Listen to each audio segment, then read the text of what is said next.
মুখে শুধু তিরস্কার।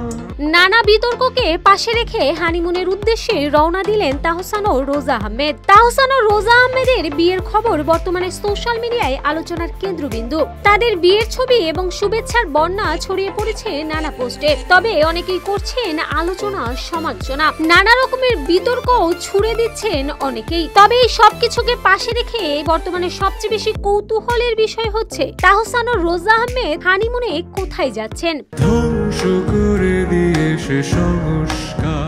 7 জানুয়ারি মঙ্গলবার সকালে তাহসান ও রোজা ঢাকা ছেড়ে মালদ্বীপের উদ্দেশ্যে রওনা হন। তাদের মধুচন্দ্রিমা সেখানেই কাটবে, যেখানে সূর্যময় দ্বীপ রাজ্যে তাদের বিশেষ মুহূর্তগুলো জাঁকজমকপূর্ণ হবে।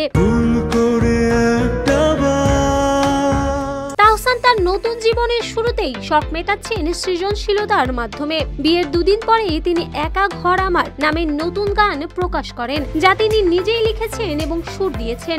এই গানটির সঙ্গে কণ্ঠ দিয়েছেন সিথি সাহা। রাজধানীর একটি রেস্তোরাঁয় গানটির প্রকাশনা অনুষ্ঠান অনুষ্ঠিত হয়, যেখানে তাহসান হলুদ পাঞ্জাবি পরেছিলেন এবং তার হাতে মেহেদি দিয়ে আর অক্ষর দেখা যায়, যা তার স্ত্রী রোজার নামের প্রথম অক্ষর।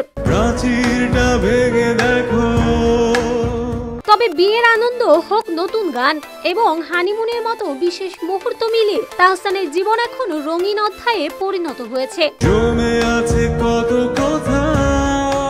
ভক্তরা অপেক্ষায় আছেন তার আরো নতুন গান ও গল্পের জন্য। তবে আপাতত মালদ্বীপেই তারা উপভোগ করবেন এক আনন্দময় যাত্রা, যেখানে তাদের জন্য রয়েছে অসংখ্য শুভকামনা। তাই তো সব বিতর্ককে গুরুত্ব না দিয়ে ভালোবাসার এই 2 পাখি তাহসান ও রোজা আহমেদ উড়াল দিয়েছেন তাদের হানিমুনের সুন্দর মুহূর্ত উপভোগ করার জন্য।